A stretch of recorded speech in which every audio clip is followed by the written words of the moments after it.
Hi, I'm Alexandria, and welcome to your Pattern Seasonal Planner Quick Start Guide. So in this video, I'm going to share with you the what, why, and how of the Pattern Seasonal Planner. So what is the Pattern Seasonal Planner? Well, it is a tool to help you live with prayer, purpose, and presence throughout the season. And it is an intentional tool supporting your own pattern of life. What is a pattern of life? A pattern of life is an intentional plan for living with prayer, purpose, and presence. And it's based around the framework of four pillar areas. And I'll tell you those. So the first pillar is prayer, which is our relationship with God. The second pillar is person, our own mind, body, and soul. The third one is people, our relationships, friendships, community. And then the fourth is profession, our work and our mission that we feel called to. So the framework again is four pillars: prayer, person, people, and profession. And in this tool, you're reminded of those four pillars each day. So in that sense, it's also a personal self-coaching tool, reminding you to align your time with what you value. Why is this important? I think two things that come from scripture in terms of invitations from Jesus. One is found in Matthew, where Jesus says, "Come to me, all you who are weary and heavy laden, and I will give you rest.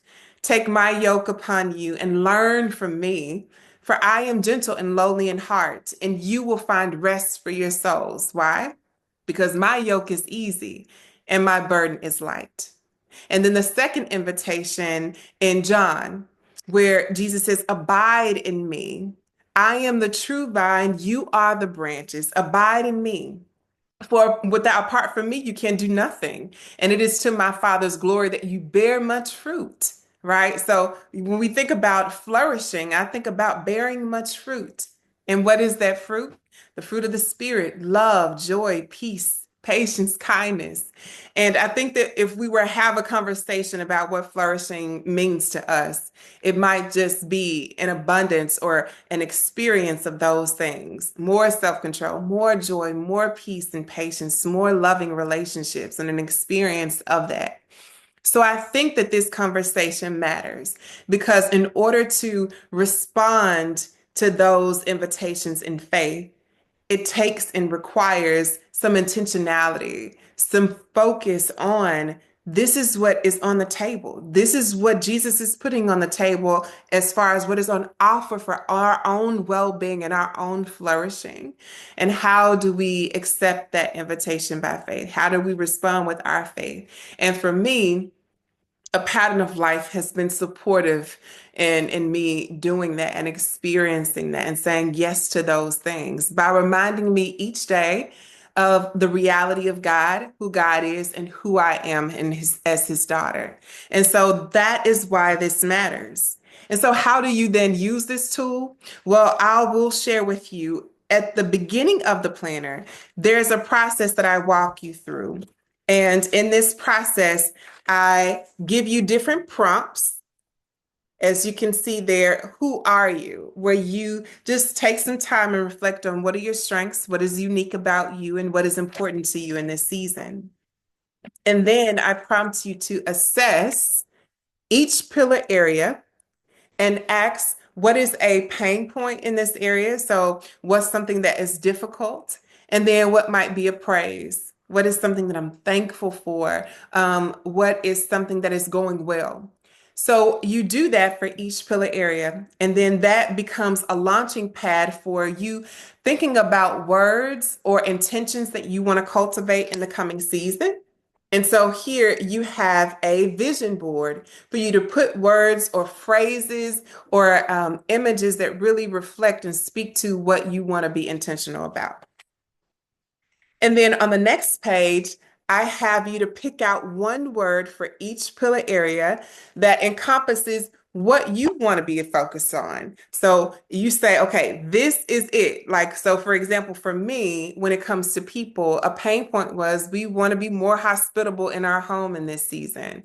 We want to experience growth in our relationships and friendships. And in order to do that, we feel like we can open our home and go first in that way. So hospitable was my word, or hospitality. Another example when it comes to my own personal well-being, being outside, walking hits all of those boxes for me, mental, physical, and emotional. But in the colder months, I'm outside less. And I want to be more intentional about that in the coming season. So, nourish with nature was something that I wrote down as a phrase for me to focus on.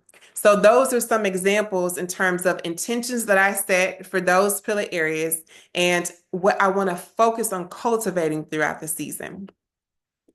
So before we jump into action, which we can be tempted to do, I have you take some time and think about what needs to be pruned in the season. So I ask you questions like, what are some of your distractions? What can you delegate? What can you or needs to be decluttered? And that can be something physical, like the things in your space, or it can be mental. It could be the intangible things like limiting beliefs or a particular mindset that isn't supportive or not being grateful, whatever it might be. But what are some stumbling blocks keeping you from moving forward in the things that you say you want to focus on in the coming season and things that you want to be intentional about? And oftentimes identifying those things helps us to lay them aside. And then lastly, we have the pattern of life page where we're focusing on things that, practices that cultivate what we say are important. So these can be very simple things, like going for a morning walk or opening my home up once a month to have a meal with people in my community. So those are examples of what you put in those boxes on a daily, weekly, and monthly basis. What action can you take in order to be intentional to cultivate what you say is important? So how then does this translate into daily pages? And I will show you here.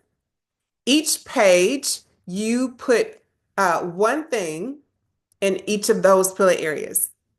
So each daily page has a section for each of those where I'm holding space for you to write in one thing that you can do that day to cultivate that particular area. And then when it comes to planning, you want to be able to put those things in a place. Stephen Covey said, don't prioritize your schedule, but schedule your priorities. And so you move from prioritizing to then planning. Where will that go in my actual day? And then as you see, you have space for your other to-dos, as well as down here, I use this for meal planning or gratitude. You can be creative with that space. But essentially, what I say is it's not a box to be checked, but a space to be held. And it's a space to be held for the things that you say, when I'm 80, when I'm 60, this will matter to me. This will be what matters, right? That I invested in these things. So that is the what, why, and how of the Pattern Seasonal Planner. I hope that this is a tool that supports you to not only say, I want to focus on the important things, but for you to have a self-coaching tool, a reminder, so to speak, encouraging you to one thing a day put in each of those pillar areas in order to gain momentum and experience the fruit that comes from just a little bit of intentionality and forethought. So, thank you, and I hope that you have found this helpful.